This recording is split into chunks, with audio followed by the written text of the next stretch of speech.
Sunday morning routine share చేస్తున్నాను. రాత్రి అన్నం అయితే మిగిలింది. దాంట్లో కొద్దిగా కారము, ఉప్పు వేసి మిక్సీ చేస్తాను. కొద్దిగా జీలకర్ర యాడ్ చేసి ఇలా వడియాల్లాగా పెట్టుకున్నాను. సో వడియాలు ఏంటంటే బాగా ఎండిన తర్వాత నూనెలో వేయించుకుంటే చాలా బాగుంటుంది, కరకరలాడుతుంది అనమాట. అన్నం మిగిలినప్పుడల్లా ఇలాగే చేస్తాను. ఇంకా మామిడి బద్దలు అనమాట. ఇంకా మామిడికాయల సీజన్ కదా అండి. సో ఇలాంటప్పుడు నేను మామిడి బద్దలు అయితే చేసుకుంటాను ఇంట్లోనే. చాలా బాగుంటుంది. పప్పుల్లో కానీ ఈగురు కూరలో వేసుకుంటే చాలా టేస్ట్గా ఉంటుంది. నెక్స్ట్ టైం ఎప్పుడైనా షేర్ చేస్తాను. ఇంకా ఆయన అయితే డ్యూటీకి వెళ్ళిపోయారు.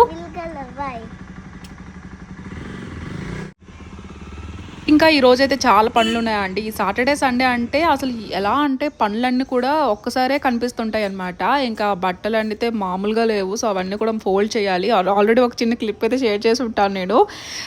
ఎప్పుడు ఉదుకుతూనే ఉంటాను, బట్టలు మడతెడుతూనే ఉంటాను, మళ్ళీ కుప్పలు కుప్పలుగా అయిపోతుంటాయి. నేను ఏంటంటే కొన్ని 4 మందార మొక్కలు అయితే తీసుకుని వచ్చాను నర్సరీ నుంచి. సో ఇవి ఒక్కొక్కటి 40 రూపీస్ అనమాట. ఇంకా అందులో ఏంటంటే ఇంకా ఇదొకటి ఇడ్లీ రవ్వ ఖాళీ అయిపోయిందని ఒకటి ఆర్డర్ చేశాను. ఇంకా మధ్యాహ్నం అంతా ఇంట్లో పనులతోనే సరిపోయింది. ఇంకా ఈవినింగ్ అయ్యింది. ఇంక గ్రోసరీ నిన్న సాటర్డే రోజు వెళ్ళాలనుకున్నాను, కానీ మరి అంతలో వర్షం అయితే స్టార్ట్ అయిపోయింది. ఇంకా అందుకే ఇంకా ఈ రోజు అయితే వెళ్ళేసి ఇంకా చిన్న చిన్న షాపింగ్ అయితే చేసాము.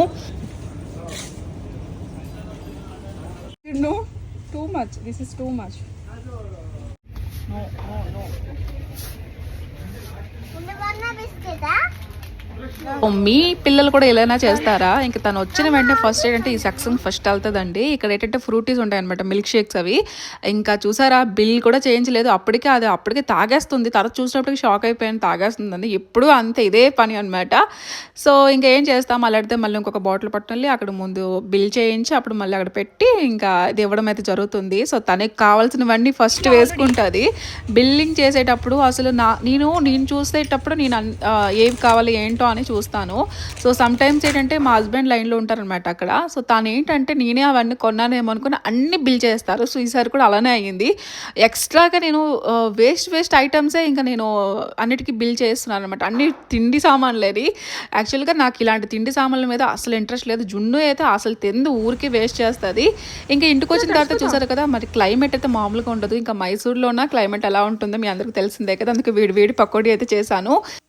చాలా రోజులైంది గోబీ మంచూరి తింటాం అనుకున్నాము, ఇంకా పానీపూరి తింటాం అనుకున్నాము. మంత్లీకి వన్స్ అనమాట. ఇలాంటి ఫుడ్ చాలా తక్కువగా తింటాము. వీలైతే ఇంట్లోనే ట్రై చేస్తాను నేను. కానీ ఏంటంటే ఇంకా వర్షం పడిపోయింది కదా, అందుకే ఇంకా ఇంటికి వచ్చేసాము. వర్షం అయితే చాలా గట్టి పడుతుంది. ఇంకా మా జున్నుగడికి ఆనియన్ చిప్స్ అంటే పకోడీ అంటే ఆనియన్స్ వేస్ట్ చేస్తే ఇష్టము. సో నాకైతే మెత్తన్ పకోడీ తెలుసా మీకు? మెత్తన్ పకోడీ అయితే చాలా బాగుంటుంది. ఉల్లిపాయలు కొంచెం కట్ చేసి వేసుకొని తింటే మాత్రం చాలా బాగుంటుంది. నెక్స్ట్ టైం ఎప్పుడైనా రెసిపీ షేర్ చేస్తాను. సో అంతే. మన ఛానల్ ఎవరైనా కొత్తగా చూస్తుంటే సబ్స్క్రైబ్ చేసుకోండి. Till then take care, bye.